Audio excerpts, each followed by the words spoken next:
Totally beautiful area. This little regional park near Salt Lake City. I think I might see about a composition about this path that leads out to this big old tree out there, and then see there's a wooden fence out there, sort of piece together some elements of the landscape.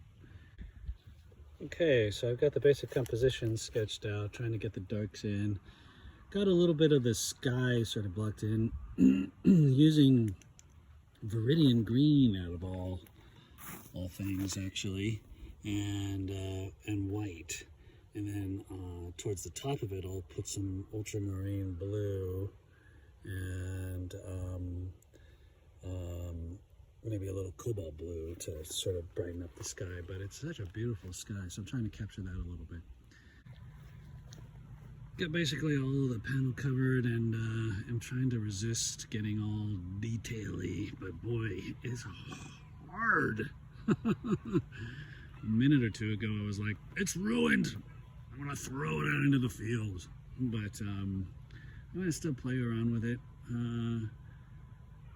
I really am tempted to want to get all detaily. My tree is looking a little bit like a popsicle, so I'll see if I can continue to mess around with it. I'm not too unhappy with the shadow here, and it leading us into it. The horizon line is kind of at halfway, and that's not great. But yeah, I'll continue to mess around with it and check back in with you. Okay, continuing to play around. I've got this cool little Andrew Tischler dagger, so I'm starting to not be able to resist anymore some of the details, but I want to just still chill out a little bit with that. But I am wanting to push those distant trees a little further back. You know, you notice my environment, that's not really how it is. So I'm trying to take that kind of general piece of advice that I've heard is like, don't necessarily be locked into painting what's directly in front of you, because what's directly in front of me is just frankly not terribly interesting.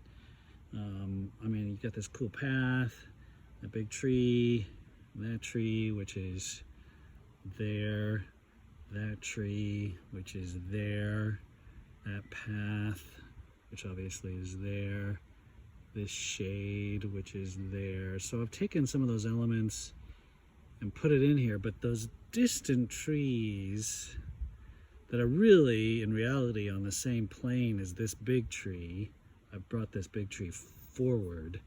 What I'd like to do is push those side trees further back. In reality, they're on the same value plane as this big tree, but I want to try and change that a little bit. So wish me luck. We'll see how it goes. I might ruin it. C'est la vie! So I did push those trees a little further back.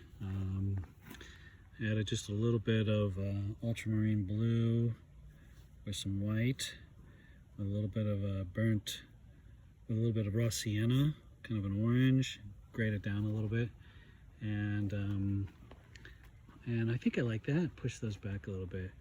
I don't know if you can see it, but there's a wooden fence. It's way out there.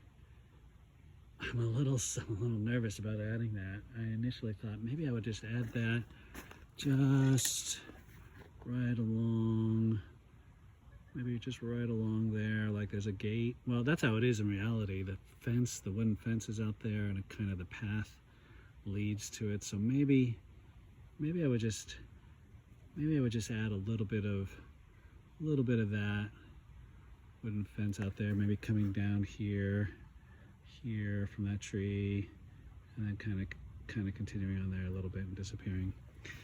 We'll see. I'm always at this stage in the painting just afraid I'll ruin it, but just what the heck, right? It's just it's just oil and pigment and wood.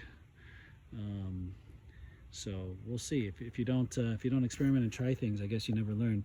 The other thing I've been playing with, it's just, you know, I'm just a learner here. I'm not really an expert at.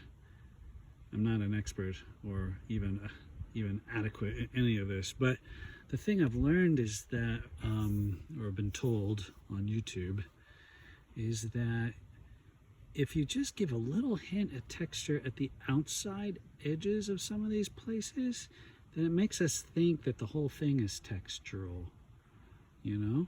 So I tried to punch in some sky holes, and I tried to give just a little bit of texture to the outside without getting too super crazy about it. So, I don't know, kind of fun, kind of juicy. God, what a beautiful day. Could not have asked for a better place to paint though, right? Just nice and chill. Maybe I'll take a dunk in the pool after I'm done. No, just kidding. Anyway, kind of a fun day. So continue on. I'll see what it looks like if I add that little fence up. Okay, I think I'm gonna just let that rest there for a second. I did add a little bit of a fence back there. Let's see if you can see that. Might be too small. Anyway, pretty happy with that. Yeah, my whole point in coming out today was to sort of see if I can get just a little less nitpicky about painting trees. I'm not sure if I did that or not. You let me know. Leave a comment in the box below. Let me know what you think, what I could work on. I'm sure there's a lot of folks out there. I know there's a lot of folks out there who are more experienced painters than I. So at any rate, I'm just on this YouTube channel to learn, document my process, my progress, really, and to enjoy creating art. I hope you're all well. Take good care and be safe and stay creative.